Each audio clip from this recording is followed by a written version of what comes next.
جبریل کہو جبریل ہمارے گھر اوتار اتر آئے ہیں, پدھارے ہیں, آپ تشریف لائیں. دروازہ کھولا, کہا کیا بات ہے؟ کہا دیکھو یہ براق حاضر ہے, آپ تشریف رکھیں, آپ کی عبادت سے خوش ہو کے اللہ تعالیٰ نے آپ کو معراج میں بلایا ہے. اب وہ تو عابد تھا, بڑا عبادت گزار تھا, ہے نا, وہ تو بڑا پھول کا کپا ہو گیا. اس نے کیا کیا, فوراً کہا تو ہماری خوش نصیبی ہے, فوری طور پر گدھے پہ بیٹھا اور وہ شیطان لوگ ہکال کے اس کو لے کے گئے اور اندھیری رات میں لے جا کے کسی کھڈے میں گرا دیے. رات بھر وہیں پڑا رہا. صبح ہوئی تو دیکھا کسی سنڈاس کے گھور کے اوپر پڑا ہوا ہے. تو شیطان نے کہا دیکھ اس کی عبادت اس کو نہ بچا سکی, اس کی عبادت اس کو نہ بچا سکی. یہ جاہل تھا, جہالت میں اللہ کی عبادت کرتا تھا, اللہ کی حقیقت نہیں جانتا. اس کو پتا نہیں ہے کہ جبریل کا سلسلہ بند ہو چکا ہے. جبریل نبیوں کے پاس آتے ہیں, اگر اسے علم ہوتا اس بات کا تو یہ ہرگز نہ تسلیم کرتا میری بات کو, مجھے شیطان کر کے لاہور پڑھ دیتا, دھتکار دیتا اسے. لیکن یہ جاہل تھا, اس لیے اس کو دیکھ کس طرح گمراہ. تو علم کی اتنی بڑی حیثیت ہے, اتنا بڑا مقام ہے. اس لیے آپ حضرات سے بھی یہ درخواست کرتا ہوں کہ آپ لوگ بھی علم حاصل کرو, جاہل بن کر کے اللہ کی عبادت نہ کرو. ہاں, اللہ کے نبی نے فرمایا میں بھی علم کے اوپر ہوں, ومن اتبعنی, اور جو میری اتباع کرتے ہیں وہ بھی علم حاصل کرتے ہیں. تو اللہ کے نبی کی اتباع علم کی روشنی میں کرو, سمجھ رہے ہیں, بصارت آپ کے پاس. تو شیطان جو ہے میرے بھائی آتا ہے انسان کی شکل میں, لیکن اس کے پہچاننے کے لیے بہرحال علم کی ضرورت ہے. یقیناً آپ پہچان سکتے ہیں کہ یہ شیطان ہے یا یہ شریف ہے. ہاں, یہ پورا سوال ہو گیا.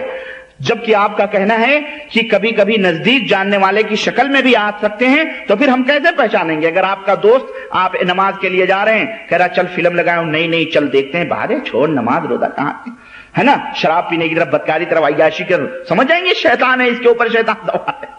آپ کہتے ہیں بھائی تو شیطان ہے, چل ہٹ, ہم نہیں جاتے, ہم جا رہے ہیں نماز پڑھنے کے لیے. سمجھ آ رہی ہے آپ کو؟ اس طرح سے آپ پہچان جائیں گے. اچھا بھائی, سوالات تو ماشاءاللہ بہت ہیں, میں جلدی کوشش کرتا ہوں. میت کو دفن کرنے کے بعد کون سی دعا کرنی چاہیے؟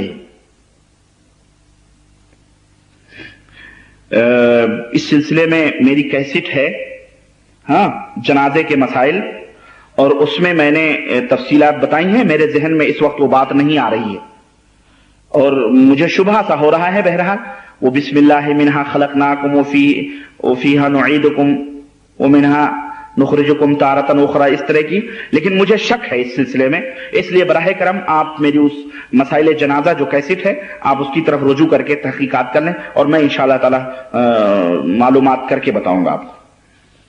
کیا میت پر سورہ فاتحہ پڑھنی چاہیے؟ سورہ فاتحہ یا کوئی دوسری سورہ میت کے اوپر نہیں پڑھنی چاہیے, میت کی قبر ہو یا اس کے اوپر. کیوں؟ اللہ کے رسول صلی اللہ علیہ وسلم سے اس کا کوئی ثبوت نہیں ملتا ہے. غار ثور میں نبی کریم صلی اللہ علیہ وسلم نے قیام کیا ہے, اس کے بارے میں ہمارے یہاں لوگ کہتے ہیں کہ غار کے دروازے پر کبوتر نے انڈا دیا اور مکڑی نے جالا بنایا تھا. ہے روایت اس طرح کی ہے, اور یہ اللہ کی قدرت سے بعید نہیں ہے اپنے نبی کی حفاظت کے لیے. اس نے ایسا کیا ہو تو میں نہیں سمجھتا ہوں کہ کوئی, اگر یہ صحیح بات ہے تو کوئی عقل سے دور بات ہے. بہرحال یہ نبی کا معجزہ ہو سکتا ہے, اور اللہ تبارک و تعالیٰ نے اپنے نبی کی حفاظت کی ذمہ داری لی ہے, اس لیے کوئی ایسی بات نہیں ہے جو عقیدے سے متعارض ہو, ٹکراتی ہو. روایات آتے ہیں, اللہ بہتر جانے وہ روایات صحیح ہیں یا موضوع ہیں یا ضعیف ہیں, غلط ہیں, یہ مجھے اس کی تحقیق نہیں ہے. بات آئی سمجھ میں آپ کی؟ نمبر 1 سوال, مہر ادا کرنے سے پہلے عورت کو چھو سکتے ہیں؟ ماشاءاللہ یہ ذرا موضوع سے ہٹ کے ہے نا. چلیں, مہر ادا کرنے سے پہلے عورت کو چھو سکتے ہیں؟ بے شک چھو سکتے ہیں جناب. اگر آپ کی نیت مہر دینے کی ہے تو چھو ہی نہیں سکتے ہیں. ماشاءاللہ آپ اس کے ساتھ سو سکتے ہیں, آپ اس کے ساتھ یعنی ہنسی مذاق سب کچھ کرتے ہیں. آپ کی بیوی ہے, آپ نے جب کہہ دیا قبل تو خلاص, 4 لفظ کا مجموعہ ہے قبل تو. اب آپ کے اوپر اس کی ساڑی, اس کے کپڑے, اس کے کھانے, اس کے گھر, سب کی ذمہ داری آپ کے اوپر آ گئی, آپ کے اوپر فرض ہو گئی. اس لیے مہر ادا کرنے سے پہلے آپ کر سکتے ہیں, کوئی حرج اس میں نہیں ہے. تب رہا مہر کا ادا کرنا یہ آپ کے اوپر فرض اور ضروری ہے. اگر آپ مہر نہیں ادا کریں گے تو قیامت کے دن اللہ کے رسول صلی اللہ علیہ وسلم نے فرمایا ہے کہ وہ زناکاروں میں اس کا شمار ہوگا اور وہ زناکاروں میں کھڑا کیا جائے گا. اس لیے اللہ ہم سب کو توفیق عطا فرمائے, جن لوگوں نے نہیں دیا اسے دینے کی بھی توفیق عطا فرمائے, آمین. میت کو دفنانے کے بعد ہاتھ اٹھا کر دعا مانگنی چاہیے. میں نے بتایا مسائل جنازہ میں آپ اس تعلق سے بھی معلومات حاصل کر سکتے ہیں. کیا قرآن مجید قبرستان میں پڑھنا چاہیے؟ وہی جواب ہے جو فاتحہ کا جواب میں نے دیا کہ وہ نبی کریم صلی اللہ علیہ وسلم سے ثابت نہیں ہے، اس لیے وہ بدعت ہے. کیا میت پر قرآن مجید پڑھا جا سکتا ہے؟ یہ 3-4 نمبر کے سوالات دونوں ایک ہی طرح کے ہیں. میں نے سنا ہے کہ دنیا میں انسان کے پہلے جنات ان لوگوں کے فسادات کی وجہ سے ان سب کو ختم کر دیا. جنات پھر یہ جن کیسا ہے اور یہ رہتے کہاں ہیں؟ کیا انسان کے ساتھ رہتا ہے؟ مطلب انسان کی بستی میں رہتا ہے یا جنگل میں رہتے ہیں؟ دیکھیں، جناتوں نے فساد تو پھیلایا تھا، اور یہ حقیقت بھی ہے کہ انسان سے پہلے جنات تھے اس دنیا میں اور ہیں بھی، اور فسادات پھیلاتے بھی ہیں. فرشتوں نے یہی کہا تھا. تو بہرحال ان سب کو ختم کر دیا گیا. اس کا کوئی ثبوت قرآن و سنت میں نہیں ہے، بلکہ یہ عقیدہ کہ انہیں ختم کر دیا گیا یہ غلط ہے، کیونکہ اللہ تبارک و تعالیٰ نے اپنے نبی کے ذریعے سے کچھ جناتوں کو ایمان کی توفیق عطا فرمائی، اور جنات موجود ہیں. اللہ تبارک و تعالیٰ نے فرمایا کہ وما خلقت الجن والانس الا لیعبدون، کہ میں نے انسان اور جنات کو صرف اپنی عبادت کے لیے پیدا کیا ہے.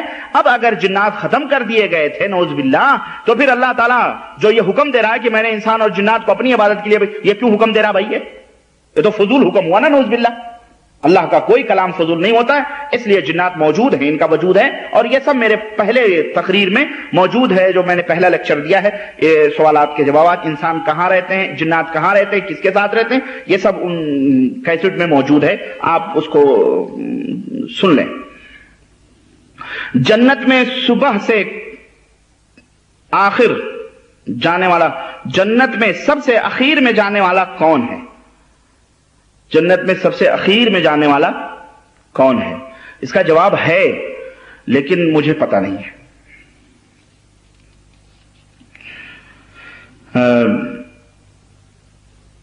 نکاح میں مہر کتنا واجب ہے؟ جتنا آپ دے سکتے ہیں اتنا واجب ہے. سمجھ؟ نکاح جتنی آپ کی بساط اور طاقت ہے اتنا آپ دے سکتے ہیں. اگر آپ کے پاس اتنی بھی طاقت ہے، 1 روپیہ دینے کی طاقت آپ 1 روپے میں بڑھا لیں. اگر آپ کے پاس لوہے کی انگوٹھی ہے، آپ اس پہ نکاح پڑھوا چاہتے ہیں اور لڑکی راضی ہے تو اس پہ پڑھوا لیں. اگر آپ کے پاس وہ بھی نہیں ہے، شریعت نے آپ کو اجازت دی ہے کہ اگر آپ کے پاس قرآن یاد ہے تو اپنی بیوی کو قرآن کے بدلے، سکھانے کے بدلے آپ وہ مہر میں بدھا لیں. اور یہ تمام شکلیں نبی کریم جناب محمد رسول اللہ صلی اللہ علیہ وسلم کی سنت میں موجود ہیں. جو چاہے وہ حدیثوں کے ذریعے سے اس کا پتہ لگا سکتا ہے، دیکھ سکتا ہے. اگر کوئی مہر ادا نہیں کیا تو قیامت میں کیا ہوگا؟ جو میں نے ابھی بتلایا ہے وہی ہوگا اس سے پہلے کے جواب میں. طلاق کس حالات میں، کن حالات میں دینا چاہیے؟ طلاق کن حالات میں؟ جب آدمی مجبور ہو جائے، جب آدمی اس کی اصلاح کرتے کرتے مجبور ہو جائے، سمجھاتے بجھاتے، اور اس کی کوئی مدت نہیں ہے سمجھانے بجھانے کی، مار کے، جدائی یعنی الگ رہ کر کے، کسی بھی طرح سے جب وہ مجبور ہو جائے اور اس کی دین اور دنیا کی خرابی کا مسئلہ آ جائے تو اسے وہ طلاق دے دے. ان حالات، یہ ہے حالت اس کی.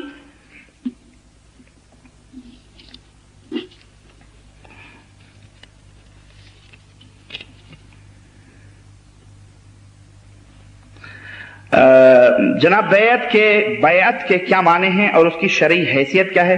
وضاحت فرمائیں، اللہ تعالیٰ آپ کو جزائے خیر دے. اب یہ بیعت کا جو مسئلہ ہے نا بھائی، یہ یار اس وقت تو رہنے دو، میں انشاءاللہ میں بتاؤں گا آپ کو. اللہ میں اس کا مخروض رہوں گا اس سوال کا. اصل میں دیکھیں، یہ ذرا تفصیل طلب بات ہے، ذرا تفصیل چاہیے، اور ہمارے پاس وقت نہیں ہے، اس لیے بس میں فرصت سے اس کو بتاؤں گا. جیسا کہ آپ نے فرمایا کہ خواب میں جناتنی اس مرد سے صحبت کرتی ہے، تو یہ بات بھی لازم ہے کہ منی اس کی اندام نہامی میں گر جانی چاہیے بجائے اس کے منی مرد کی رانوں میں گر جاتی ہے. ایسا کیوں ہے؟ یہ تو اس کی چالاکی اور ہوشیاری ہے میاں، کہ آپ کو خراب کر کے وہ رفو چکر ہو جاتی ہے. آپ کہاں ہیں؟ آپ ہیں اعوذ باللہ، آپ کیا سوچ رہے ہیں؟ شادی کرنے کا تو ارادہ نہیں ہے.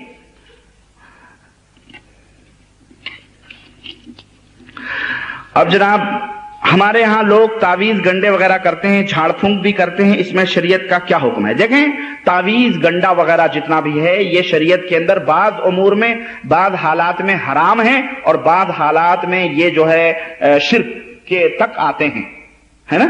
یہ ہو گئی بات الگ، اس کا حکم شریعت کا یہی ہے۔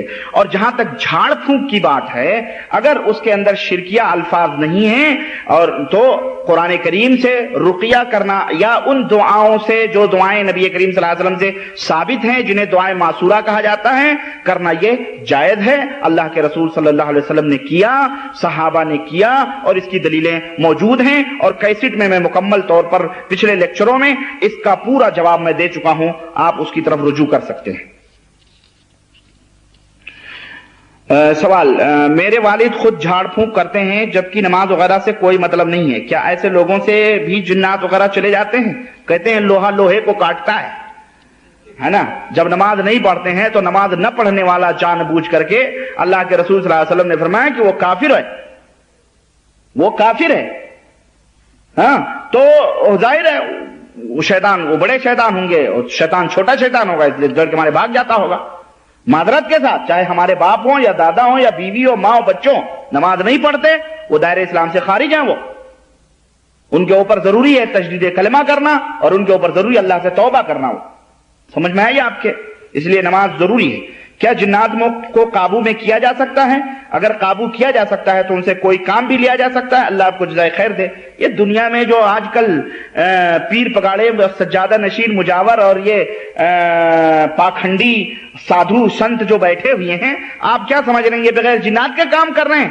جتنے جادوگر پیر پگاڑے مزاروں قبروں کے بعد سب جادوگر ہیں، یہ سب جناتوں کو قبضے میں لے کے بیٹھے ہوئے ہیں، اور آپ کہہ رہے ہیں کام کیا جا سکتا، کروا رہے ہیں۔ جس کی لاٹھی اس کی بینٹ، جس نے جتنا پیسہ دیا وہ دوسرے کے اوپر کروا دیا، تو اس طرح سے یہ کام کرتے ہیں بے شک، لیکن یہ عمل سراسر حرام ہے اسلام کی نظر میں۔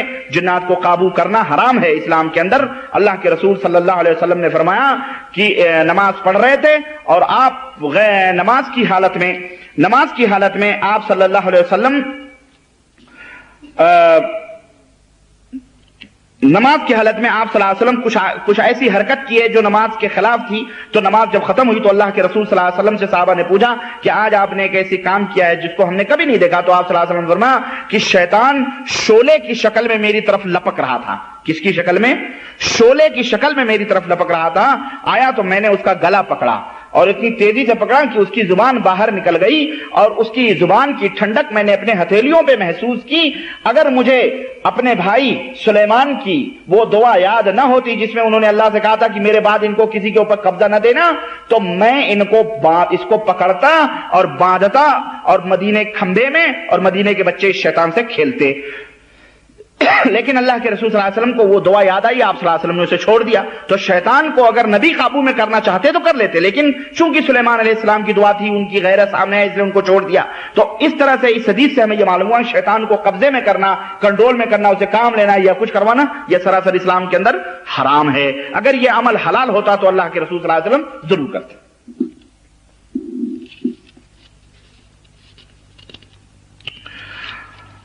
جنت میں صبح شام ہونے کی کیا پہچان ہے؟ میں سمجھتا ہوں کہ جنت کے نظارے کیسٹ ہے میری، اس میں نے ایک حدیث کے حوالے سے یہ بات کہی ہے کہ جنتیوں کا جو محل ہوگا جب دن نکلے گا تو ایک دم سفید ہو جائے گا، اور جب شام ہوگی تو ہلکے سے سائے کی طرح ہو جائے گا محل، اسی سے وہ پتہ چلے گا کہ صبح یا شام۔ اس طرح کی روایت میں نے بیان کی ہے، مزید تحقیق ہمیں اس سلسلے میں نہیں ہے، اس لیے انشاءاللہ تعالی آپ جو ہے بعد میں مل کے اس کی تحقیق کرتے ہیں کہ اللہ کے رسول صلی اللہ علیہ وسلم نے اگر کچھ فرمایا ہے تو یقیناً صحیح ہے، اور اگر اللہ کے نبی کی سنت نہیں ہے، اللہ کے نبی کی کوئی حدیث موجود نہیں ہے تو ہم توقف کریں گے، ہمیں نہیں معلوم ہے، اللہ ہی بہتر جانتا ہے۔ نام مصطفیٰ رکھ سکتا ہے یا نہیں؟ اگر کوئی رکھتا ہے تو بدلنا ضروری نہیں، کوئی بدلنا ہونا ضروری صحیح ہے، البتہ عبد المصطفیٰ نہیں رکھنا چاہیے۔ عبد المصطفیٰ نام رکھنا یہ سراسر شرکیت کی طرف دعوت دیتا ہے، حرام ہے۔ ایک آدمی جنات کی ساری حقیقت کو جانتا ہے اور وہ جان بوجھ کر ناٹک کرتا ہے کہ میرے اوپر جنات ہے، تو اس کو کیسے پہچانا جائے گا کہ اس کے اوپر جنات ہے؟ اسے سمجھانے کی کوشش کیجئے، شکریہ۔ ماشاءاللہ، جوتا نکالیں اور پیٹنا شروع کریں، پتہ چل جائے گا کہ اس کے اوپر جنات ہے کہ نہیں تو اتنی بڑی سوئی لے لیں جس سے پیٹ ووٹ سلے جاتے ہیں ہاتھیوں کے بیلوں کے، آپ اس کے پہچاننے ایسا اگر ہے نا تو اس کی ران میں گھسیڑیں چیخے تو سمجھو جنات نہیں ہے، ناٹک کر رہا ہے. وہ تو سوئی دے کے اگل دے گا کہ بھیا رہن دے، میرے اوپر جنات نات نہیں ہے. مجھے یاد آ رہا ہے ایک واقعہ ہریانہ میں ہوا. وہ مولانا آج بھی مولانا لٹھ کے نام سے مشہور ہیں. وہ مولانا لٹھ اہل حدیث ہیں وہ ماشاءاللہ، لیکن دعا تعویذ نہیں کرتے، لیکن لوگ کبھی کبھی مجبور ہو کے ان کے پاس آتے ہیں. یہ عورتوں کے اندر یہ ناٹک بہت ہوتے ہیں. یہ وہ عورتیں ہوتی ہیں نا جو کہیں ادھر ادھر غلط طریقے سے پھنسی رہتی ہیں، سسرال میں پھنسی رہیں یا شوہر کے ہاں آگے پھنسی رہیں، کہیں بھی المہم یعنی کہیں معاشقہ ان کا چلتا ہے، یا ایسا بھی ہوتا ہے کہ ساس بری ہو، ساس خراب ہو، تو اس ناٹک میں وہ ناٹک کرتی ہیں کہ اس گھر سے چھٹکارا مل جائے. شوہر کے اندر کوئی کمی ہو، نہیں کچھ کہہ سکتی تو کچھ کرتی ہے، وہ کچھ بہرحال معاملات ہوتے ہیں. حقیقت نہیں ہوتی تو وہ کچھ جنات النات کے ناٹک کرتے ہیں کہ یہ گھر ہم سے کسی طرح سے چھوٹ جائے، ہم اس گھر سے چلے جائیں. تو ایسے ہی کچھ گھر والے بیچارے پریشان تھے بیچارے، فلانے علاج کرا کرا کے تھک گئے. کسی نے بتایا وہ لٹ والا مولوی ہے، اس کے پاس لے جاؤ، اس کے اوپر دعا تعویذ کچھ بھی فائدہ نہیں کرتا، وہ لٹ والے مولوی کے پاس لے جاؤ، وہ صحیح کر دے گا. ان کے پاس گئے، انہوں نے کہا اچھا، یہ پوری کیفیت بتا دی کہ یہاں یہاں یہاں یہاں یہاں یہاں گئے، نہیں صحیح ہوئی. کہا اچھا ایسا ہے کہ ایک کمرہ میں ایک گھڑا رکھو، مٹکا، اور اس میں پانی بھر دو، مٹکے میں پانی بھر دو اور اس لڑکی کو ایک کونے میں بٹھا دو. کہا ٹھیک ہے، ہو گیا کام. مٹکے میں پانی بھر کے رکھ دیا، لڑکی کو کونے میں بٹھا دیا، ایک کونے میں اس طرف ہے نا، اور کہا میں اب اندر جا رہا ہوں، آپ لوگ دروازے پہ کھڑو ادھر. اور دروازہ جا کے اندر سے بند کر لیا. اس نے دروازہ بند کر لیا اور جا کر کے اسی مٹکے میں، اب ظاہر لڑکی کا منہ، لڑکی ادھر ہی منہ تھا تو ادھر منہ کر کے اسی مٹکے میں پیشاب کرنا شروع کیا. انہوں نے پیشاب کر دیا اس میں، اور اس کے بعد تھوڑی دیر کے بعد میں ڈھک دیا. ڈھک کر کے دروازہ اندر سے کھٹکا، بھائی کھولو. اب دروازہ کھولا. بھائی کیا ہوا مولانا؟ کہا دیکھو یہ مٹکا ہے، میں نے دعا ہوا کر دیا ہے، اس میں پڑھ دیا. اب جب کبھی اس کو جنات آئے نا تو ایک گلاس پانی اس کو پلانا، اور صبح اور جب آئے تو صبح شام اس کا سر دھلانا اس سے. اگر یہ کہے نہیں اس پانی سے نہیں ہم کریں گے تو یوں سمجھ لو کہ یہ جنات ہے، یہ بہت زبردست جنات ہے. اس لیے پکڑ کے زبردستی اس کا سر دھلانا اور اس کو پلانا. وہ دن، اس دن کے بعد کبھی بھی اس کے اوپر جنات نہیں آیا. کیوں؟ اس چھوکری کو معلوم تھا اگر میں کہوں گی کہ جنات آیا تو یہ موتا ہوا پانی پلائیں گے ہم کو. ایسے بھی ناٹک چھڑائے جاتے ہیں. ہمارے پیر صاحب تھے، مر گئے، ان کا ذکر کیا. بہرحال وہ ہمیں کبھی کبھی حکمتیں بھی بتاتے تھے کہ جب کوئی زیادہ ہی عورت تنگ کرے، جنات نہیں جائے، تو پھر مجھے بلایا کرو. جب ہم لوگ پریشان ہو جاتے تھے، نہیں جاتا تھا درگاہ سے، تو پھر ان کو بلاتے تھے. جب انہیں بلاتے تھے تو وہ اتنی بڑی ان کے پاس سوئی رہتی تھی، وہ نکالتے اسپیشل طور پر. اس کے وہ سوئی دیکھتے ہی اپنے رپٹے صحیح کرنے لگتی تھی، یعنی گویا صحیح ہو گئی میں. ورنہ وہ سوئی بالکل چبھوتے تھے. اگر وہ کہتے تھے کہ اگر وہ جنات ہوگا چیخے گا نہیں، وہ نہیں چیخے گا. تو یہ طریقے بھی ہوتے ہیں. یہ طریقے بھی کبھی کبھی اپنانے چاہیے. یہ نہیں کہ بس اب آپ پڑھے جا رہے ہیں پریشان ہو رہے ہیں، پسینے چھوٹ رہے ہیں آپ کے، کچھ نہیں ہو رہا ہے. تو کچھ حکمتیں بھی اپنانی چاہیے بھائی میرے. تو یہ ہے، سمجھ رہے ہیں. تو جو شخص نہیں مانتا ہے اس کے ساتھ ایسے ہی کریں، یا تو جوتا نکال کے پیٹنا شروع کریں، اور یا تو جو ہے کیا کہتے ہیں ناٹک، پورا ناٹک اس کا ختم ہو جائے گا. سوال: آپ صلی اللہ علیہ وسلم نماز میں اپنی نواسی کو گود میں اٹھائے رہتے اور جب رکوع کرنا ہوتا تو زمین بٹھا دیتے. یہ حدیث کس کتاب میں ہے اور نواسی کا نام اور ان کی ماں کا نام کیا ہے؟ یہ حضرت امامہ بنت زینب، ان کی ماں کا نام زینب ہے اور ان کی نواسی کا نام جو ہے امامہ ہے. اور یہ کس کتاب میں ہے؟ یہ حدیث بہرحال سیاہ ستہ میں ہے. یہ مجھے یعنی کنفرم نہیں معلوم ہے کہ بخاری کی ہے یا مسلم کی ہے یا بہرحال حدیث کی، اور صحیح حدیث ہے، اس کا میں گارنٹی اس کی دیتا ہوں کہ یہ حدیث صحیح ہے. تب رہا کہ یہ کس کتاب میں ہے یہ مجھے پتا نہیں ہے. اللہ آپ کو جزائے خیر دے، بعد میں آپ معلوم کر سکتے ہیں. اچھا، اور کیا سوالات ہیں بھائی؟ جب میں نماز پڑھتا ہوں تو میرا دماغ دنیا کی طرف چلا جاتا ہے، مجھے کیا کرنا چاہیے؟ دیکھیں دماغ کا دنیا کی طرف چلا جانا، اور آدمی سوچتا رہتا ہے، فطری طور پہ اس کو سوچ ہوتی ہے، ایسی کوئی بات نہیں ہے، لیکن اگر زیادہ ہی چلا جاتا ہے تو آپ جو ہے اللہ کے رسول صلی اللہ علیہ وسلم نے فرمایا ہے کہ آپ اپنے بائیں طرف تھوک لیں، اور یا مثلا اعوذ باللہ پڑھ لیں، اور اگر رومال وغیرہ ہے تو اس میں تھوک کر کے جیب میں رکھ لیں، اور عام طور پہ اللہ سے یہ دعا کریں کہ یا مقلب القلوب ثبت قلبی، یا مقلب القلوب ثبت قلبی، اے دلوں کے پلٹانے والے میرے دل کو ثابت قدم رکھ۔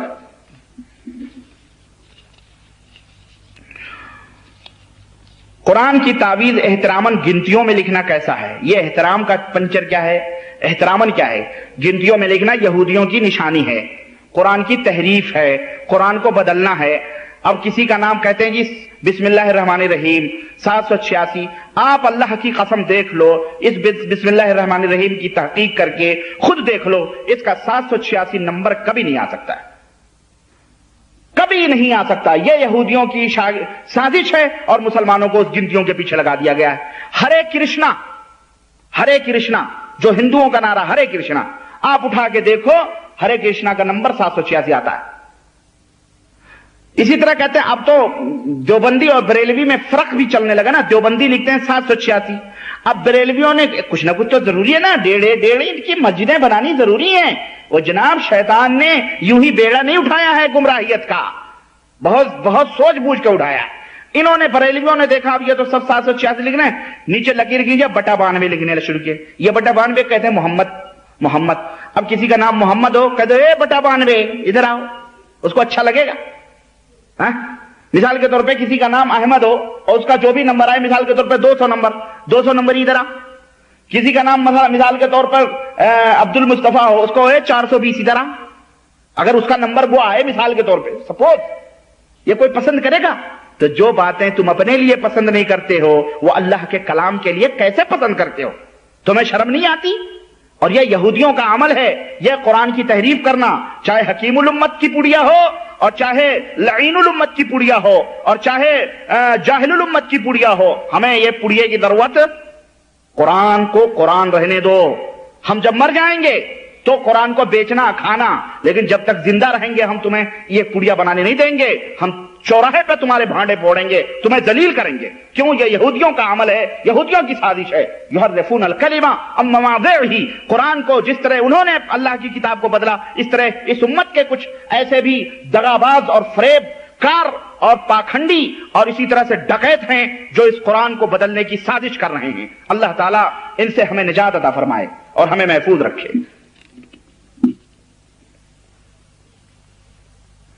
جو بدعتی ہے اور ہر دھرمی کرتا ہے، اس کو حق کی دعوت بھی دیتے ہیں، پھر بھی ہر دھرمی کرتا ہے، تو اس کے ساتھ کھانا کھا سکتے ہیں یا نہیں؟ اب اس کو ہم چھوڑ بھی نہیں سکتے کیونکہ وہ بہت قریب ہے۔ یہی تو امتحان ہے آپ کا، یہی تو امتحان ہے آپ کا۔ آپ کا وہ بیٹا نہیں ہو سکتا، آپ کی ماں نہیں ہو سکتی۔ صحابہ کرام نے تو اسی ہٹ دھرمی کی بنا پہ اپنی ماں اپنے باپ سے بھی جدائی اختیار کی تھی، ہجرت اختیار کی تھی، بیوی نے شوہر سے ہجرت اختیار کی تھی۔ آپ دوری کی وجہ سے، قربت کی وجہ سے چھوڑ نہیں سکتے بھئی، جہاں تک اس کے فرائض ہیں دنیاوی طور پہ اس کو نبھائیے، بقیہ قطع تعلق کیجئے ایسے آدمی سے جو آدمی ہٹ دھرمی کرتا ہے۔ ہٹ دھرمی کرنے والا حقیقت کو جانتا ہے، دلائل کو جانتا ہے اچھی طرح سے، بس ہٹ دھرمی اس لیے کرتا ہے کہ اس کے مغز میں، اس کے دماغ میں شیطان بیٹھا ہوا ہے، صحیح راستے کی طرف اس کو آنے نہیں دیتا ہے۔ آدمی کسی تکلیف کی وجہ سے روتا ہے، جو آنسو بہتے ہیں اس پر کچھ گناہ ہے یا نہیں؟ آپ تفصیل سے بتائیں۔ شکریہ۔ اس میں کوئی گناہ نہیں ہے، آدمی کو تکلیف ہوتی ہے، آنسو نکلتے ہیں، یہ فطری عمل ہے۔ اللہ کے رسول صلی اللہ علیہ وسلم اپنی نواسی حضرت زینب کی بیٹی کو دفن کرنے کے لیے گئے اور ان کا بچہ ان کے ہاتھ میں تھا۔ آپ صلی اللہ علیہ وسلم کی آنکھوں سے آنسو نکل آئے تو صحابی نے کہا اللہ کے نبی آپ کی آنکھوں سے بھی آنسو؟ ہم تو روتے بھی نہیں۔ اللہ کے نبی صلی اللہ علیہ وسلم نے فرمایا کہ اللہ تعالیٰ نے یہ رحمت دل کے اندر رکھی ہے، یہ اسی کا نتیجہ ہے جو آنکھیں بھیگ جا رہی ہیں، پلکیں بھیگ جاتی ہیں، تو آنسو نکلنے سے کوئی گناہ کی بات نہیں ہے۔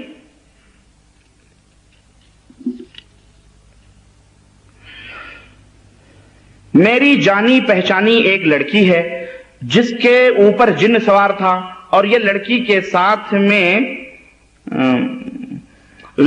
ساتھ میں ایک بار ہم بستری کرتا تھا، اور جب لڑکی کی شادی ہوئی تو یہ لڑکی اپنے سسرال پہنچنے سے پہلے ایکسیڈنٹ میں انتقال کر گئی۔ اب یہ کہاں تک سچ ہے؟ کیا ایسا ہو سکتا ہے؟ صحیح ہے، یہ کوئی اس میں وہ نہیں ہے۔ کیا ایک ہاتھ سے ہاتھ ملانا سنت ہے؟ بے شک یہی سنت ہے۔ یہ سوال میں نے ایک حافظ صاحب سے پوچھا تو انہوں نے کہا کہ یہ اختلافی معاملہ ہے، اور دعویٰ یہ کرتا ہے کہ میں اہل حدیث ہوں۔ دیکھیں، یہ کوئی اختلافی مسئلہ نہیں ہے، یہ پھر لکیر کے فقیر بنے ہوئے لوگ ہیں یہ، اور دعویٰ وہ اہل حدیث کا کرے، کچھ بھی کرے۔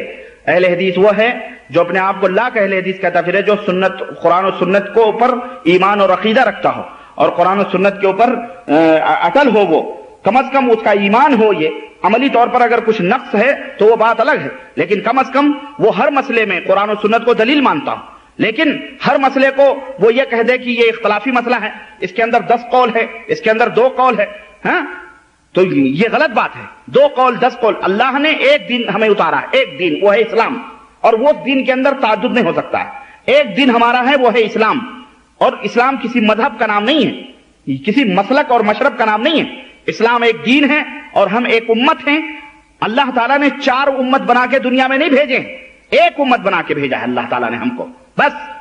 کنتم خیر امت اخرجت للناس، تم ایک بہترین امت ہو جو تمہیں اس لیے نکالا گیا ہے، تأمرون بالمعروف وتنہون عن المنکر، بھلائیوں کا حکم دیتے ہو، برائیوں سے روکتے ہو۔ ایک امت ہے ہم میں 4 ٹکڑوں میں، 5 ٹکڑوں میں، 10 ٹکڑوں میں اللہ نے نہیں پیدا کیا ہے۔ یہ بعد کے لوگوں نے اپنے اپنے مطلب کے لیے ڈیڑھ چیزیں مجال بنائی کہ اس میں بھی اختلاف، اس میں بھی اختلاف، ہر چیز میں اختلاف انہوں نے دکھایا، نعوذ باللہ۔ اللہ کے ماننے میں بھی اختلاف کر دیا ان ظالموں نے، اللہ کے ماننے میں بھی اختلاف کر لیا انہوں نے، اللہ تعالیٰ انہیں ہدایت دے۔ تو کوئی اختلاف نہیں ہے اس میں، اور جو اختلاف کرتے ہیں وہ بے دلیل لوگ ہیں، ان کے پاس کوئی دلیل نہیں ہے سنت رسول صلی اللہ علیہ وسلم کی۔ ایک ہاتھ سے مصافحہ کرنا یہ سنت ہے، اور یہی صحابہ کا طریقہ بھی رہا ہے، اور اس کی کئی دلیلیں موجود ہیں کتاب و سنت احادیث صحیحہ کے اندر۔ اور جو دعویٰ یہ کرے کہ وہ اہل حدیث ہو، وہ دعویٰ کرتا پھرے، اس کے دعوے کرنے سے کیا ہوگا بھائی؟ اہل حدیث کا ایک منہج ہے، ایک اصول ہے، ان اصولوں کے اوپر اس کو عمل کرنا یہ ہے۔ وہ اپنے آپ کو کچھ بھی کہتا، جھاڑ کو دعا تعویذ گنڈے پلیتے کرتا پھر کہتے میں اہل حدیث ہوں، تو یہ اہل حدیث کو بدنام کرنا ہے۔ یا تو وہ اہل حدیث کو بدنام کر رہا ہے، اور یا تو اس کے پیچھے کوئی مقصد چھپا ہوا ہے، اس مقصد کے حاصل کرنے کے لیے وہ اپنے آپ کو اہل حدیث بنتا ہے۔ ہمارے سامنے یہاں پہ اسی قریوں میں ہم لوگ جاتے ہیں نا، بعض حافظ جی لوگ، مولوی لوگ ہیں ادھر حائل کے قرب و جوار میں، بعض حافظ جی لوگ ہیں، وہ سعودیوں کو دیکھ کر، اللہ کی قسم میں نے اپنی آنکھوں سے دیکھا ہے، جب وہ اور امامت کراتے ہیں وہ، اور اپنے آپ کو دیوبندی ہیں، وہ حنفی اپنے آپ کو کہتے ہیں، لیکن جب رکوع سے اٹھتے ہیں ہے نا تو گترا صحیح کرتے ہیں اور سینے پہ یہاں باندھتے ہیں ہاتھ، چونکہ رکوع میں جاتے وقت بھی رفع دین کرتے ہیں، لیکن رکوع سے اٹھتے وقت ہر ایک کی نظر پڑتی ہے امام رفع دین کرتا ہے کہ نہیں کرتا، تو گترا سنبھالتے ہیں، ہاں رفع دین کرتے ہیں۔ وہ جب اگر تم کہتے ہو کہ ہم دیوبندی ہیں، ہم حنفی ہیں، تو پھر تم یہ کیوں دوغلا پنی کرتے ہو بھائی؟ دو رنگی چھوڑ دے ایک رنگ ہو جا، سراسر موم یا تو سنگ ہو جا۔ پیسے کے لیے، نوٹ کے لیے تم نے اپنا ایمان بیچا، اپنا دھرم بیچا، تجھے غیرت نہیں آئی؟ تو اللہ کا قرآن بیچ رہا ہے۔ اگر تو اپنے آپ کو حق سمجھتا ہے تو تو تختے دار پہ بھی لٹک کے حق بول، تیری گردن کٹ جائے کٹ جانے دے، لیکن تو قرآن و سنت کے خلاف نہ بول۔ اگر تو کہتا ہے کہ میرا مذہب سچ ہے، حق ہے، تو تو اپنی مذہب سے بغاوت کیوں کرتا ہے؟ اس لیے کہ تیری تنخواہیں رک جائیں گی، اوقاف میں تجھے تنخواہ نہیں ملے گی۔ لعنت ہے ایسے مذہب پر، اور لعنت ہے ایسے آدمی پر جو روپے پیسے کے لیے اپنا ضمیر، اپنا ایمان بیچ کر کے اور اس طرح سے حرکتیں کرے۔ ایسے لوگوں کو اللہ تعالیٰ کبھی نہیں معاف کرے گا، یاد رکھو۔ سمجھ آئیے آپ کو؟ ہیں لوگ موجود ہیں، سعودیوں کو دھوکہ دیتے ہیں بیچارے۔ اس مملکت سعودی عربیہ کے اندر بھی، جہاں الحمدللہ دین کا غلغلہ ہے، جہاں الحمدللہ ہر جگہ برائی اچھائی ہر جگہ ہے، لیکن جو برے لوگ ہیں انہیں برائی ہی نظر آتی ہے، لیکن جو اچھے لوگ ہیں الحمدللہ وہاں اچھائی نظر آتی ہے۔ جس طرف امن ہے، سکون ہے، یہاں پر قرآن و سنت کے سوا اور کوئی فتوے نہیں ہوتے الحمدللہ۔ یہاں قرآن و سنت، خادم الحرمین شریفین اور اولاد امور کی طرف سے کوئی بھی مائی کا لال ہمارے ہاں جو بکٹوٹ کی طرح جس کے دل میں آتا ہے، جس طرح نیتاؤں نے نا صبح تنظیمیں بنائی، صبح اپنا لیڈرشپ اپنائی، اور جس طرح سے چاہا پارٹی بدلے پارٹی بنائی، اور صبح بنائی شام کو ٹوٹ گئی، اس طرح ہمارے ہاں بھی یہ ملانے لوگ جو مولانا لوگ ہیں نا، انہوں نے مذہبوں کے ساتھ بھی کھیل کرنا شروع کیا۔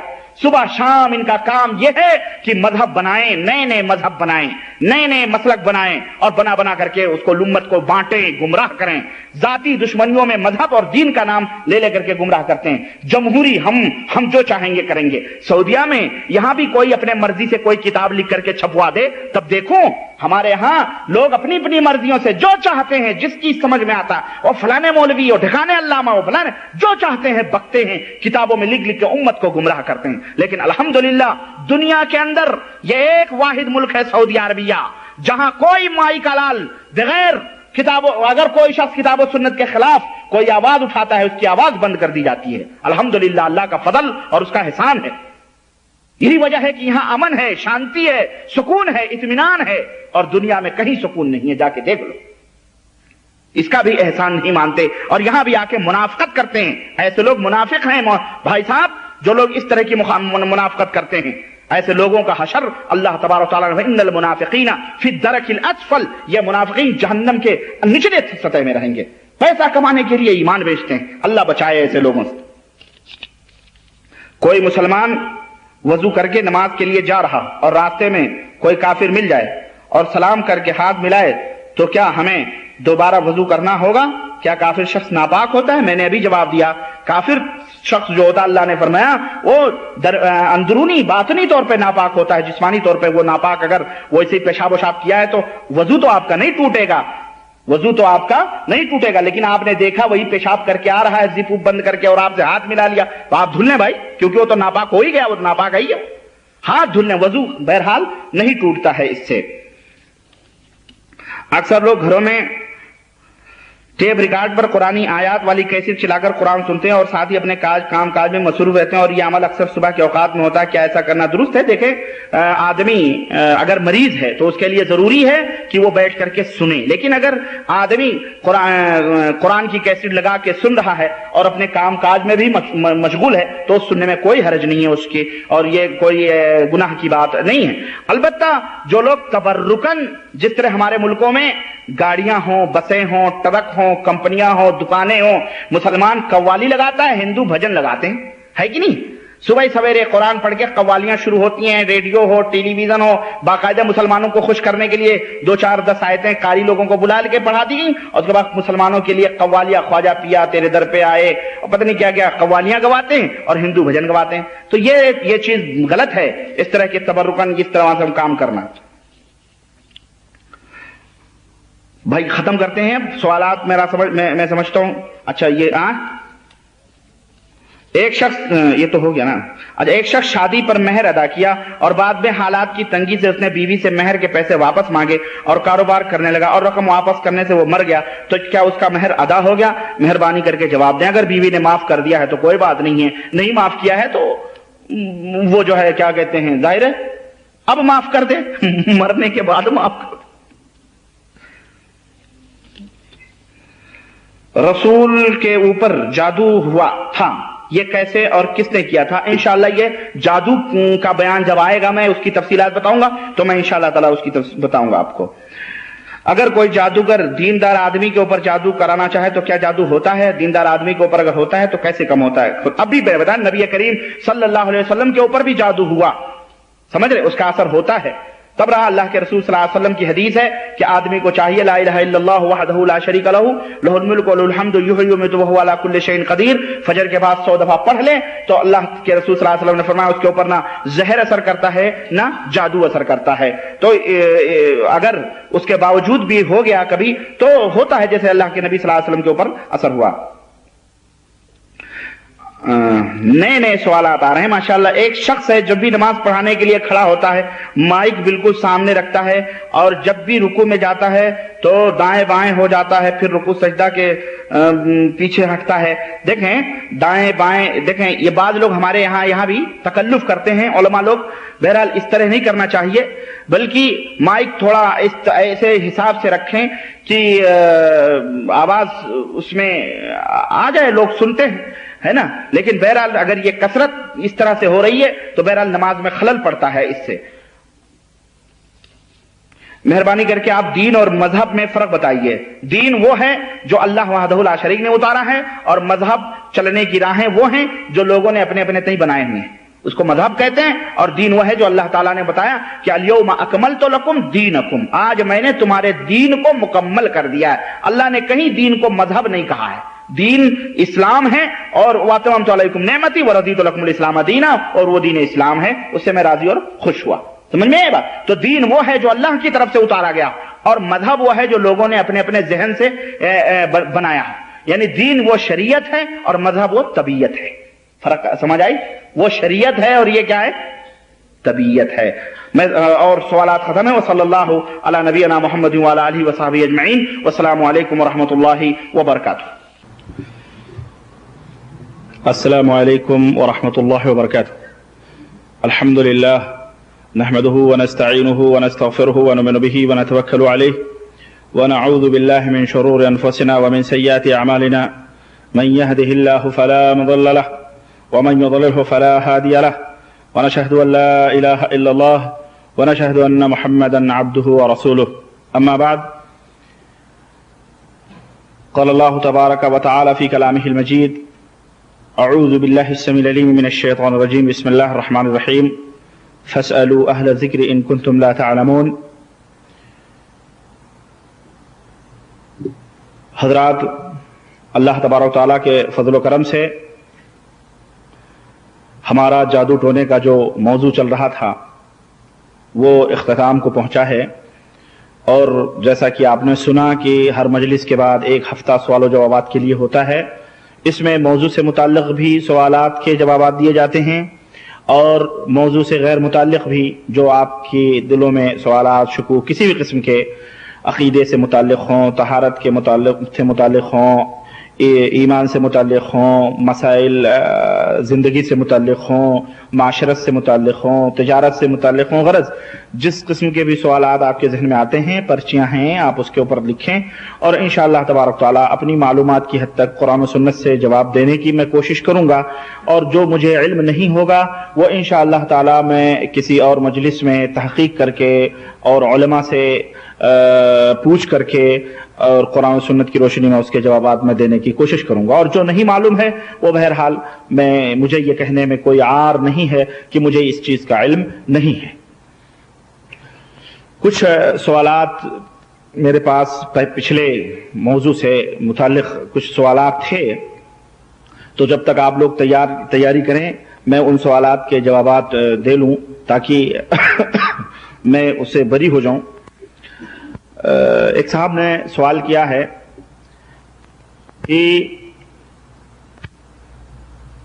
کچھ مائیں یا کچھ لوگ جنوں یا شیطانوں سے بچنے کے لیے اپنے بچوں کے بسترے کے نیچے یا جن بستروں پہ وہ سوتے ہیں اس میں وہ چھریاں, چاقو یا کوئی لوہے کی چیز رکھتی ہیں وہ مائیں یا لوگ. تو شرعاً یہ چیز کیا درست ہے یا نہیں درست ہے؟ کیا اس سے شیطان سے بچت ہو سکتی ہے؟ تو میرے بھائی, حقیقت یہ ہے کہ یہ عمل حرام ہے, منکر ہے, یہ جائز نہیں ہے. کیوں؟ اس لیے کہ اس میں تو ایک کمی یہ ہے کہ ایسا کوئی عمل شیطان سے بچنے کے لیے, جیسا کہ آپ نے پورے لیکچر سنے, کہیں بھی اللہ کے رسول صلی اللہ علیہ وسلم نے ہمیں نہیں بتلایا ہے کہ لوہے, لکڑ یا ان تمام سب چیزوں سے کچھ چیز شفا ہو سکتی ہے. دوسرا یہ کہ گویا آپ نے اس لوہے کے اندر نفع اور نقصان کی قوت مان لی ہے, جبکہ لوہے کے اندر کوئی نفع اور نقصان کی قوت نہیں ہے, اور شرعاً یہ علاج درست نہیں ہے. بلکہ شریعت میں نبی کریم صلی اللہ علیہ وسلم سے یہ ثابت ہے, جو صحیح طریقہ ہے وہ یہ ہے کہ اللہ کے رسول صلی اللہ علیہ وسلم, جیسے حضرت حسن ہیں یا حضرت حسین رضی اللہ تعالیٰ عنہما ہیں, ان لوگوں کا جب بھی کوئی جھاڑ پھونک کرنا ہوتی تھی تو آپ صلی اللہ علیہ وسلم پڑھتے تھے اعوذ بکلمات اللہ التامات من کل شیطان وہامۃ ومن کل عین لامہ، یہ حدیث بخاری کے اندر ہے۔ تو یعنی یہ پڑھ کر کے آپ صلی اللہ علیہ وسلم حضرت حسن اور حضرت حسین رضی اللہ تعالی عنہما پر دم کیا کرتے تھے۔ اور جہاں تک چھریاں اور یہ ہیں تو میں نے بتایا آپ کو کہ یہ جائز نہیں ہے، یہ درست بھی نہیں ہے۔ ایک صاحب نے اسی طرح سے سوال کیا ہے کہ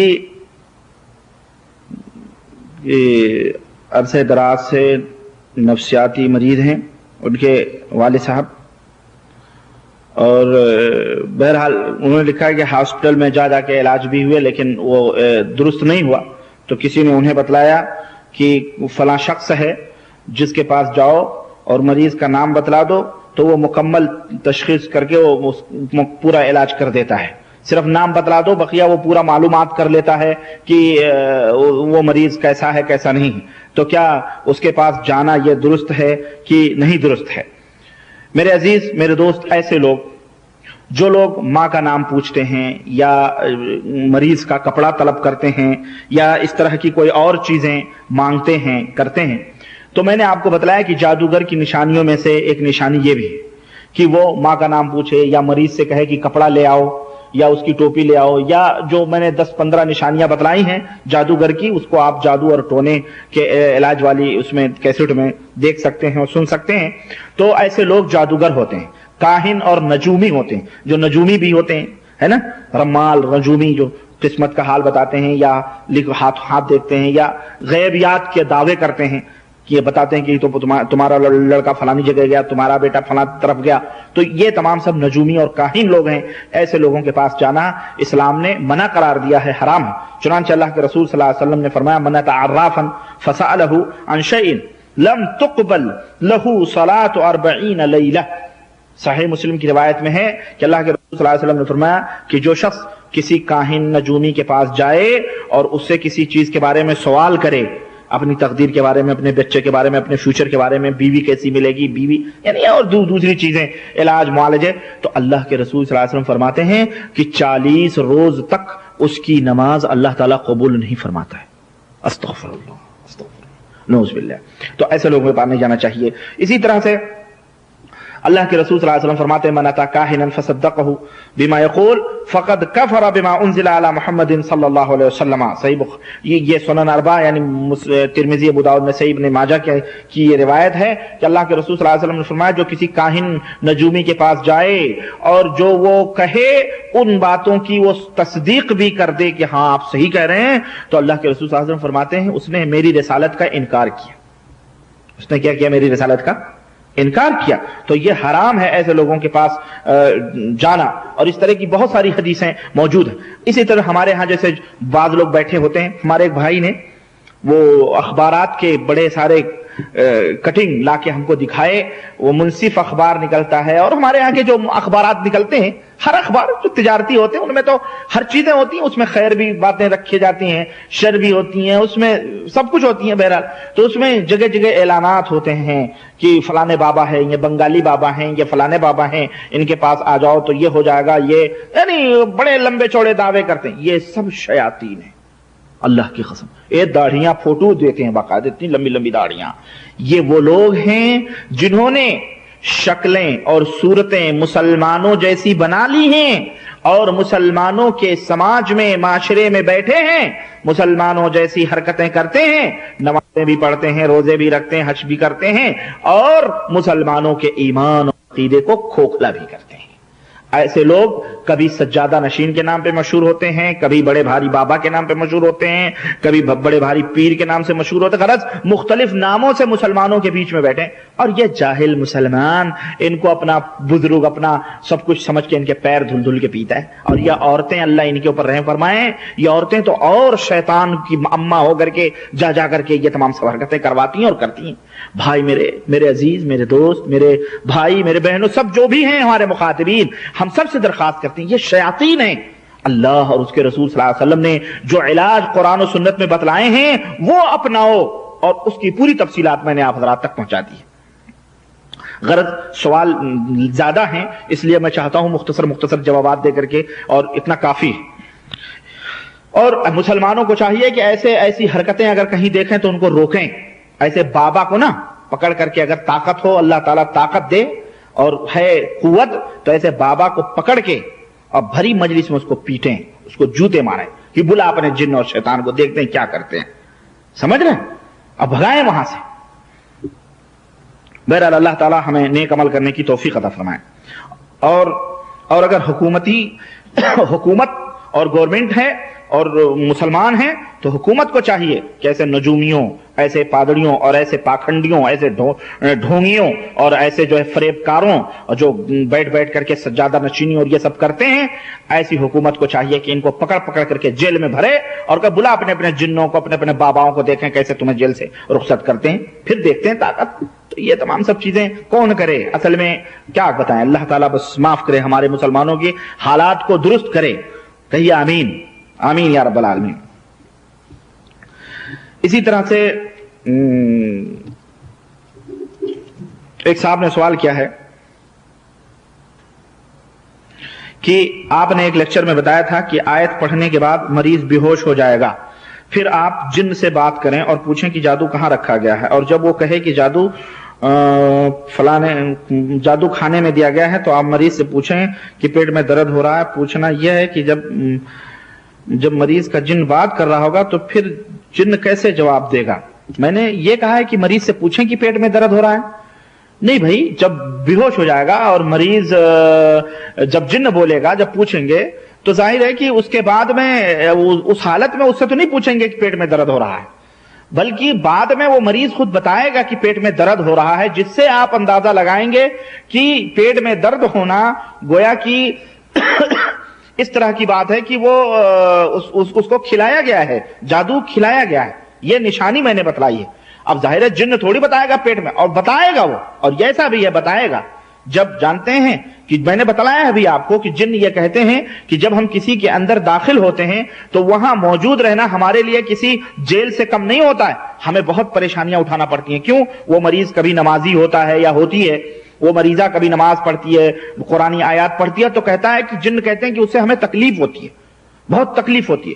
تو جب مرتا نہ تو کرتا کیا، جب سر پہ ڈنڈا سوار ہے اور علاج کرنے والا بیٹھا ہوا تو وہ اپنے یعنی بتائے گا، کہتے ہیں کہ مار کے آگے بھوت بھاگتا ہے، وہ بتائے گا کہ پیٹ میں کھلایا گیا کہ نہیں، وہ جن خود بتائے گا۔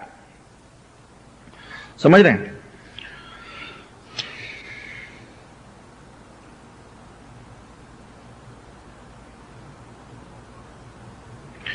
ہاں، یہ ایک صاحب نے سوال کیا ہے کہ آپ نے کہا تھا کہ جن علاج کرنے والے سے کہنے لگا، ایک واقعہ میں نے بتلایا تھا کہ اس میں جن نے کہا ہم تمہارے اندر داخل ہوں گے، تو انہوں نے کہا آ جا، تو وہ نہیں آ پایا، تو اس نے کہا کہ آپ نے جو ہے وہ آج یہ پڑھا ہے اس لیے ہم نہیں آ سکتے ہیں۔ تو انہوں نے سوال کیا کہ ہم اس کو چھوڑ کر تم میں داخل ہو جائیں گے؟ جن نے کہا، پھر جب کہا گیا آؤ تو بولا کہ آج میں نہیں آ سکتا کیونکہ آج آپ نے 100 مرتبہ یہ دعا پڑھا ہے۔ ہاں، 100 مرتبہ آپ نے یہ دعا پڑھا۔ سوال یہ ہے کہ جن کو کیسے معلوم کہ انہوں نے دعا پڑھا تھا اور وہ بھی فجر کے بعد؟ بھائی میرے، جن اور شیاطین جو ہے نا، جن اور شیاطین، اللہ کے رسول صلی اللہ علیہ وسلم نے فرمایا ہے کہ شیاطین تمہاری رگوں میں جس طرح خون دوڑتا ہے اسی طرح سے وہ دوڑتے ہیں۔ ہاں، جس طرح خون تمہاری رگوں میں دوڑتا ہے اسی طرح وہ شیاطین دوڑتے ہیں، اور شیاطین ایک دوسرے کے بھائی ہوتے ہیں۔ تو جو شیطان اس مریض کے اوپر سوار ہے اور جو شیطان تمہارے ساتھ ہے، وہ شیطان بتائے گا نہیں کہ اس کے ساتھ ایسا ہے، تم داخل ہوگے تو نہیں داخل ہو سکتے ہو، کہ اس نے آج یہ کیا ہے، وہ شیطان بتائے گا نہیں۔ سمجھ آئی کہ نہیں آئی آپ کو؟ ہاں، تو شیاطین ایک دوسرے کے بھائی ہوتے ہیں۔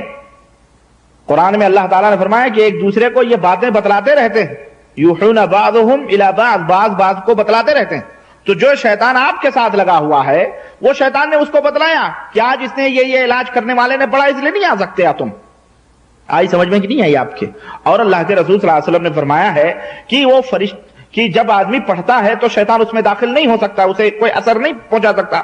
تو ظاہر ہے کہ وہ پڑھنے کے بعد میں اللہ تبارک تعالیٰ کچھ رکاوٹیں انسان کے ارد گرد ڈال دیتا ہوگا جو ہم نہیں دیکھ سکتے، ہے کہ نہیں؟ جبھی تو اللہ کے نبی صلی اللہ علیہ وسلم نے فرمایا کہ وہ دعا پڑھو تو شیطان تم پہ اثر نہیں کر سکتا ہے، یعنی جادو نہیں اثر کر سکتا، تمہارے اندر شیطان نہیں داخل ہو سکتا ہے۔ تو ظاہر ہے کہ جب شیطان جب اللہ کے نبی نے یہ فرمایا ہے تو ظاہر ہے کہ وہ کچھ ایسی چیزیں ہوتی ہوں گی جو شیطان دیکھتے ہیں، ہم نہیں دیکھ سکتے، اور شیطان کو معلوم ہوتا ہے کہ یہ رکاوٹ جو ہے اسی وجہ سے ہے، اس لیے ہم نہیں داخل ہو سکتے۔ تو شیطان کو بھی معلوم ہوگا کہ جو شخص یہ پڑھ لے اس کے اوپر ہم نہیں جا سکتے، اور وہ رکاوٹ سامنے آتی ہے پیلے کلر کی، لال کلر کی، ہرے کلر کی، اس کو معلوم ہے، تو وہ سمجھ گیا کہ اس نے آج ایسا پڑھا ہے اس لیے ہم نہیں جا سکتے، اس لیے اس نے بتلایا۔ آئی سمجھ میں بات؟ مسئلہ سمجھ میں آ گیا کہ نہیں؟ چلیں الحمدللہ۔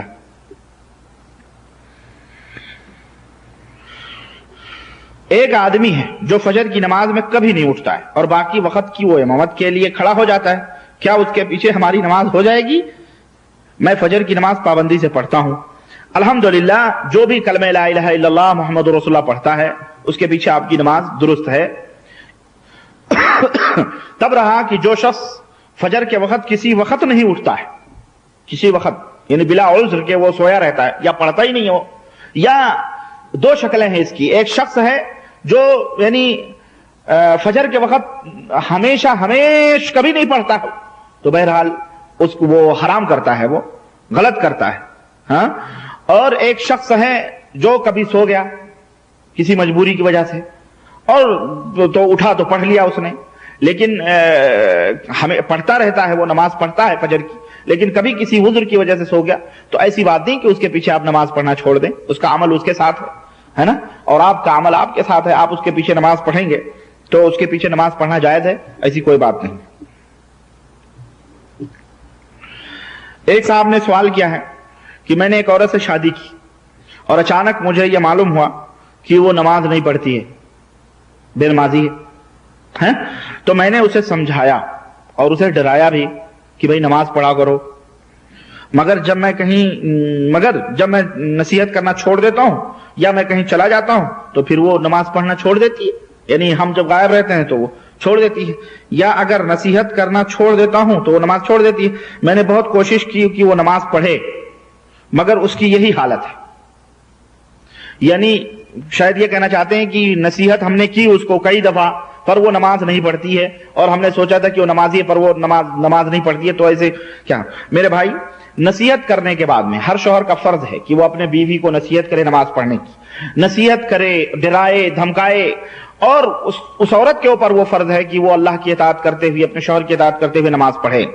اگر اس کے باوجود بھی، ہزار نصیحتوں کے باوجود اور ڈرانے کے بعد بھی اگر وہ نماز نہیں پڑھتی ہے، اور اس کی یہ حالت ہے جو سوال میں کیا گیا ہے کہ وہ ہمارے غائب ہونے پر نہیں پڑھتی ہے، جب رہتے ہیں تو پڑھتی ہے، تو ایسی عورت کو اپنے پاس رکھنا حرام ہے، ایسی عورت کو اپنے پاس رکھنا حرام ہے۔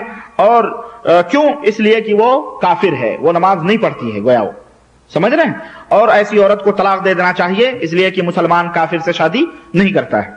اللہ کے رسول اللہ تبارک تعالیٰ نے قرآن کریم میں فرمایا ہے کہ لا تنکحوا المشرکات حتی یؤمن، یعنی کسی مشرکہ عورت سے شادی نہ کرو جب تک کہ وہ ایمان نہ لے آئے، یعنی تمہیں شادی کرنی ہے تو مشرکہ عورت سے نہ کرو بلکہ مومنہ عورتوں سے کرو۔ نماز نہ پڑھنے والی عورت جو ہے یا مرد وہ مومن نہیں بلکہ وہ کافر ہوتے ہیں۔ اسی طرح نبی کریم صلی اللہ علیہ وسلم نے فرمایا ہے کہ بین العبد و بین الکفر ترک الصلاۃ، کہ بندے کے درمیان اور کفر کے درمیان جو چیز حائل ہے وہ نماز ہے۔ جب آدمی نماز کو چھوڑ دیتا ہے، ہاں، نماز کو نہ پڑھے، چھوڑ دے، ہاں، تو وہ کافر ہو جاتا ہے، کافر ہے وہ جو نماز نہیں پڑھتا ہے۔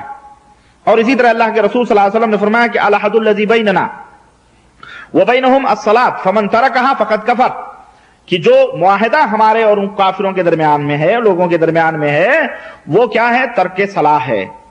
وہ کیا ہے؟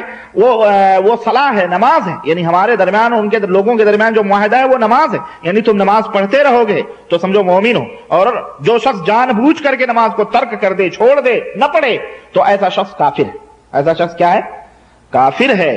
تو اس لیے ایسی عورت کو طلاق دے دینا چاہیے جو نصیحتوں کے بعد بھی نماز نہ پڑھے۔ اور اللہ اکبر، آج ہماری حالتیں تو بڑی بری ہیں، اوہو، اگر اس طرح کے حالات شروع ہو جائیں تو پتہ چلے گا کہ یہ لوگ عورتیں ہمارے سر پہ ڈنڈا لے کر کے دوڑیں گی.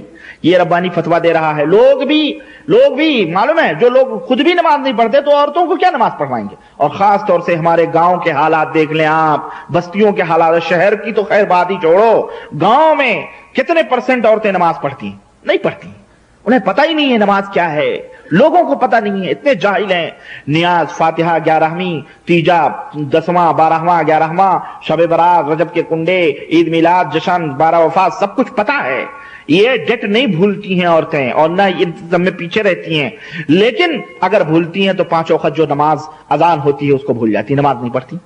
تو حرام ہے اس طرح سے جو ہے عورتوں کے لیے اس طرح سے کوتاہی کرنا.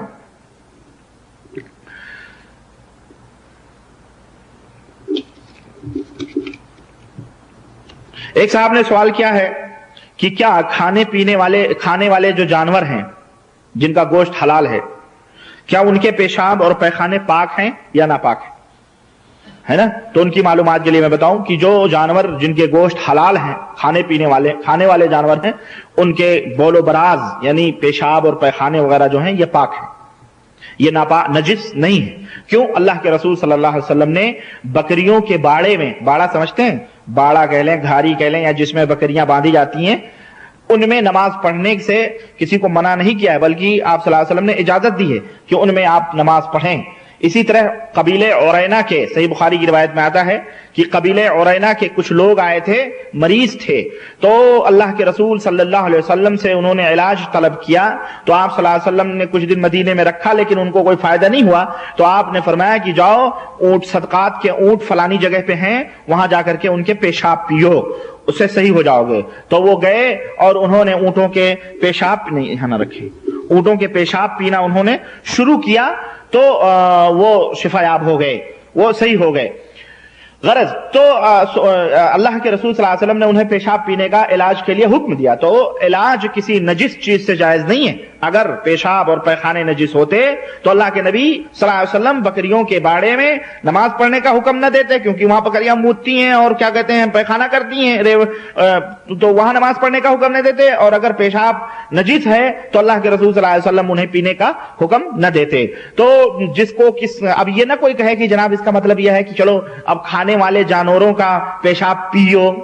بعض جاہل ایسے قسم کے لوگ ہوتے ہیں. دیکھیں مسئلہ جو ہے نا, وہ مسئلہ ہمارے اور تمہارے باپ کے گھر کا نہیں ہے, بلکہ اللہ اور اس کے رسول صلی اللہ علیہ وسلم کا ہے. اگر تم اس طرح کا استہزاء یا مذاق کرو گے نبی کی حدیثوں کے ساتھ تو یہ کفر ہو جائے گا. یہ نہ سوچو کہ بس یہ کوئی ربانی فتویٰ دے رہا ہے. میں فتویٰ نہیں دے رہا ہوں, میں مسئلہ بتا رہا ہوں. اللہ کے نبی صلی اللہ علیہ وسلم کی حدیث ہے, اور اس کے خلاف کوئی حدیث لاؤ تم, غلط بات. اس طرح کا بات لوگ مذاق کرتے ہیں, او ہو یہ تو پیشاب پینے کا حکم دے رہے ہیں, ارے جاؤ میاں تم تو اب تو جانوروں کے پیشاب پیو. نالائق سے اس سے کہو, نالائق ایسے مردود سے, کہ نالائق پاک ہونا ایک الگ چیز ہے اور اس کا کھانا ایک الگ چیز ہے. تھوک پاک ہے کہ نہیں پاک ہے؟ تھوک دیا ہم نے تو ناپاک ہے وہ؟ بتاؤ بھائی, پاک ہے, تھوک تمہارے منہ سے نکلا ہے تو کیا اس کو پھر تم کھاؤ گے؟ نجس تو نہیں ہے وہ. کسی کے کپڑے پہ لگ جائے تھوک تو کپڑا ناپاک ہو جاتا ہے بھئی, وہ پاک ہے. مسئلہ ہے وہ پاک ہے, وہ نجس نہیں ہے. اس کا یہ مطلب نہیں ہے کہ تم اس کو کھاؤ ہی پیو. سمجھ آئی کہ نہیں آئی آپ کو؟ تو کوئی ضروری نہیں کہ جو چیز پاک ہو اس کو آپ کھائیں ہی. تو اسی طرح سے پیشاب پاک ہے. اگر پاک بھائی مانا کہ اگر آپ کے جسم پہ چھینٹے پڑ گئے تو کوئی ضروری نہیں کہ آپ اس کو دھلیں. پیخانہ گوبر لگ گیا کوئی ضروری نہیں کہ آپ اس کو دھلیں. سمجھ رہے ہیں؟ چھوڑا دیں, صاف ہو گیا وہ, خلاص. تو نجس نہیں ہے وہ, پاک ہے وہ. اس لیے اللہ کے رسول صلی اللہ علیہ وسلم نے پینے اور اس میں نماز پڑھنے کا حکم دیا. اچھا جناب, ماشاءاللہ. ایک صاحب نے لکھا ہے کہ عورت جو ہے وہ شوہر کو خوش کرنے کے لیے اپنے پلکوں کو کاٹ سکتی ہے یا نہیں کاٹ سکتی؟ ماشاءاللہ. یعنی میرا خیال ہے وہ عورتیں جو میک اپ کرتے وقت پلکوں کو سنوارتی ہیں, باریک کرتی ہیں, بناتی ہیں, وہی سوال ہے یہ. میرے بھائی, میرے عزیز, جائز نہیں ہے. کسی بھی عورت کے لیے یہ جائز نہیں ہے کہ اپنے پلکوں کو وہ باریک کرے. کیونکہ اللہ کے رسول صلی اللہ علیہ وسلم کی حدیث صحیح حدیث آئی ہوئی ہے کہ آپ صلی اللہ علیہ وسلم نے لعنت بھیجی ہے ایسی عورتوں پر جو پلکوں کے بالوں کو اکھاڑتی ہیں حسن اور خوبصورتی کے لیے. اسی میں اس کا حسن ہے. شوہر کو چاہیے کہ اللہ نے جو تخلیق کی ہے، جو پیدائش کی ہے، اسی میں اس حسن کو تلاش کرے، کیونکہ یہ اسی میں اللہ تعالیٰ نے بنایا ہے، وہی اس کے لیے حسن ہے.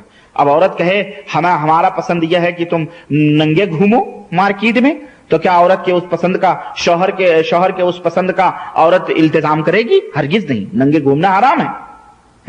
تو یہ حرام ہے اور یہ جائز نہیں ہے. اور دوسری چیز یہ ہے کہ اس میں اللہ تعالیٰ کی پیدائش کی ایک قسم کے تغییر ہے. گویا آپ جو ہے اس کو سنوار رہے ہیں. گویا اللہ تعالیٰ نے جو پیدا کیا ہے وہ عیب پیدا کیا، نعوذ باللہ، یا بری چیز ہے وہ، اسی لیے تو اس کو سنوار رہے ہیں. تو یہ اللہ کی پیدائش کی کو تبدیل کرنا ہے اور یہ جائز اور درست نہیں ہے. ایک صاحب نے سوال کیا ہے جناب کہ میت کی قبر پر، ظاہر ہے قبر تو میت ہی کی ہوتی ہے نہیں، بہرحال میت کی قبر پر پہچان کے لیے کوئی پتھر رکھنا یا کوئی نشانی رکھنا، جیسے لوہا یا کوئی اینٹ وغیرہ ہے، رکھنا جائز ہے کہ نہیں جائز ہے؟ اسی طرح سے میت کی قبر کے اوپر وہ کیا کہتے ہیں اس کو، تختی لگانا، لکھا ہوا ہے تختی لگانا، اور اس کے اوپر میت کا نام اور اس کی تاریخ وفات اور سب قرآنی آیات اور سب لکھنا جائز ہے کہ ناجائز ہے؟ دیکھیں، پہچان کے لیے، علامت کے لیے کہ یہ ہمارے باپ کی قبر ہے، یہ ہمارے دادا کی قبر ہے، اور ہم آسانی کے ساتھ قبرستان میں جا کے ان کے لیے دعا کر دیں یا مطلب زیارت کریں قبر کی، اس کے لیے کوئی پتھر رکھ دینا ہے نا، کوئی بلاک رکھ دینا، کوئی اینٹ رکھ دینا، یہ درست اور جائز ہے، بتلانے کے لیے، تعلیم کے لیے کہ یہ باپ کی قبر ہے یا دادا کی قبر ہے. اس میں کوئی حرج نہیں ہے. البتہ قبر کے سرہانے بڑے بڑے تختیاں لگوانا اور اس کے اوپر بسم اللہ الرحمن الرحیم، میت کا نام الحاج فلانے صاحب اور فلانے خاندان کے، اور تاریخ وفات اور غفر جنتی اور فلانے کیا کیا کیا سب جو لکھتے ہیں، تو یہ تمام سب اسلام میں ممنوع ہے اور حرام ہے، اس وجہ سے کہ نبی کریم صلی اللہ علیہ وسلم نے اس سے منع فرمایا ہے، اور اس لیے کہ یہ شرک تک پہنچنے کا ایک ذریعہ ہے. یہ عمل شرک تک پہنچنے کا ایک ذریعہ ہے، اور جو ذریعہ شرک تک آدمی کو پہنچاتا ہو وہ بہرحال ایسا ذریعہ استعمال کرنا یہ اسلام کے اندر ممنوع اور حرام ہے. آج اس کے اوپر جنتی انتی کا پتھر لگا، کل شیطان کچھ اور اسی پتھر کو لوگوں کا کر دے کہ یہی تمہارے بزرگ چھوڑ کے گئے، اسی کو پوجو، تو اسی کو پوجنے لگے. تو یہ تمام سب چیزیں حرام ہیں، بہرحال جائز نہیں ہیں. اچھا جناب، کیا جادو کسی چیز میں کھلایا جائے تو کیا وہ پیٹ میں موجود برسوں رہے گا؟ جسمانی بناوٹ کے لحاظ سے کوئی بیکار چیز جسم میں ٹک نہیں سکتی، یہ کیسے ہو سکتا ہے؟ دیکھیں، یہ تمام سب چیزیں شیطانی چیزوں کے اوپر مبنی ہوتی ہیں. ہاں، جادو جو کھلایا جاتا ہے وہ چیز موجود رہ سکتی ہے. وہ شیطان آپ کے، میں نے پہلے بتایا کہ آپ کے رگوں میں خون کی طرح وہ دوڑتا ہے. کوئی بعید نہیں ہے کہ وہ چیز جو ہے، جو انسانی تخلیق سے ہٹ کر کے کوئی چیز ہو تو وہ پیٹ میں کیسے ٹک سکتی ہے؟ وہ شیطان کسی گوشے میں اس کو رکھا ہو، اس کو روکے رکھا ہو. اور بہت سارے ایسے لوگ ہیں جو بچپن میں پیسے نکل گئے ہے نا، سکے نکل گئے، تو وہ سکہ پیٹ میں موجود ہوتا بھائی، وہ زمانے تک نہیں نکلتا ہے، اسی میں رہتا ہے. اسی طرح سے کیسے بہت ساری چیزیں پیٹ میں رہ جاتی ہیں. ایسا کوئی مسئلہ یہ نہیں ہے. آپ نے جو یہ کہا ہے کہ کوئی بیکار چیز جسم میں ٹک نہیں سکتی، یہ اصول جو آپ نے بتلایا یہ غلط ہے. بہت ساری بیکار چیزیں پیٹ میں اٹک جاتی ہیں، رہتی ہیں، اور آدمی زندگی گزار لیتا ہے، چلتا ہے. ہاں، تو وہ چیز بھی دل پیٹ کے کسی گوشے میں شیطان چھوڑ دیتا ہے. تو ایسی کوئی بات نہیں ہے یہ. اچھا جناب، قرآن کی آیات سے کافر کا علاج کرنا جائز ہے یا نہیں؟ اگر وہ کافر امید ہے کہ آپ شفا یاب ہو جائے گا، ہے نا، تو بہرحال آپ اس کو کہیں بھائی تیرا علاج تو ہو سکتا ہے، لیکن ایک شرط ہے. وہ شرط یہ، تو کلمہ پڑھ لے. ابھی میں اللہ کے فضل و کرم سے توبہ کر لے اس سے، تو میں اللہ کے فضل و کرم سے میں اس کا علاج کر دیتا ہوں. تو دیکھیں آپ ہاں اگر ہو سکتا ہے اللہ تعالیٰ اسے اسی بنیاد پہ ہدایت دے دے اور وہ صحیح راستے پہ آ جائے, کلمہ پڑھ لے تو اچھی بات ہے, تو اس وقت کر سکتے ہیں آپ اس سے علاج. ماں باپ کے لیے کیسے دعا کرنا؟ اگر ہم دعا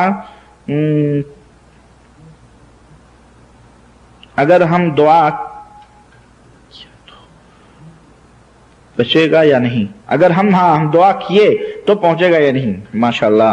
ماں اور باپ کے لیے اللہ اور اس کے رسول نے دعا کرنے کا حکم دیا ہے.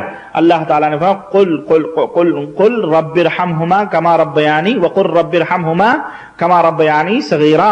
اس طرح سے اپنے ماں باپ کے لیے دعا کرو کہ اے اللہ ان دونوں کے اوپر رحم فرما جس طرح انہوں نے بچپن میں میرے اوپر رحم کیا اور میری پرورش کی. تو ماں اور باپ کے لیے دعا کرنا جائز ہے. اسی طرح اللہ کے رسول صلی اللہ علیہ وسلم نے فرمایا کہ او ولد صالح یدعو لہ, ماں اور باپ تک وہ دعائیں پہنچتی ہیں جو ماں اور باپ صالح اور نیک اولاد دنیا میں چھوڑ کے جاتے ہیں. تو ایسے لوگوں کی دعائیں میت تک پہنچتی ہیں, ان کا ثواب پہنچتا ہے. سمجھ رہے ہیں؟ تو اب وہ کیسے پہنچتی ہیں یہ اللہ تعالیٰ پہنچاتا ہے. ہمیں حکم ہے دعا کریں بس, اور باقی معاملہ اللہ تبارک و تعالیٰ کے اوپر چھوڑ دیں, وہ پہنچاتا ہے. کیسے؟ ایک حدیث میں آتا ہے کہ جب کوئی بچہ اپنے ماں اور باپ کے لیے دعا کرتا ہے تو قبر میں اس کے درجات بلند ہوتے ہیں. تو وہ میت کہتی ہے, ماں اور باپ کہتے ہیں پروردگار میرا درجہ کیسے بلند ہوا؟ تو اللہ تعالیٰ فرماتا ہے کہ دنیا میں تو نے نیک اولاد چھوڑی ہے جس نے آج تیرے لیے دعا کی ہے, تو ان کی دعا کی برکت سے آج میں نے تیرے درجات کو بلند کیا ہے. اللہ اکبر. تو بھائی میرے, آپ جس طرح کسی کی اولاد ہو نا اپنے ماں اور باپ کے, جو جس طرح آپ چاہتے ہو یا آپ کے ماں اور باپ چاہتے ہیں یا نہ چاہا ہو انہوں نے, آپ بدماش ہو گئے کچھ بھی ان کی نہ تربیت کی وجہ سے, تو بہرحال یہ حدیثیں سننے کے بعد میں, سمجھنے کے بعد میں, کم از کم آپ چاہو کہ آپ کی جو اولاد ہے کم از کم وہ نیک بنے, صالح بنے, تاکہ آپ کے لیے دعائیں مغفرت کر سکے, کہ مرنے کے بعد بھی اس کا ثواب آپ تک پہنچتا رہے, ہے نا. تو اگر ہمارے ماں باپ داداؤں نے نہیں چاہا تو خیر ہم اپنے آپ درست ہو گئے, الحمدللہ صحیح ہو گئے, تو آج دعا کر رہے ہیں. لیکن کم از کم ہم جانتے ہیں, ہو سکتا ہے انہوں نے نہ جانا ہو, یہ باتیں نہ جانی ہو, ان کو علم میں نہ رہا ہو, تو اب تو ہم جان گئے ہیں, تو ہمیں چاہیے کہ اپنے نسلوں کی تربیت اور ان کی تعلیم اپنے دین صحیح اور صحیح مذہب اور صحیح دین کی دیں, تاکہ کم از کم ہم مریں. دیکھو کھانے پینے کا انتظام تم کرو گے, تم کیا کرو گے میاں؟ تمہارے کھانے پینے کا انتظام تمہارے ماں باپ کر کے گئے ہیں؟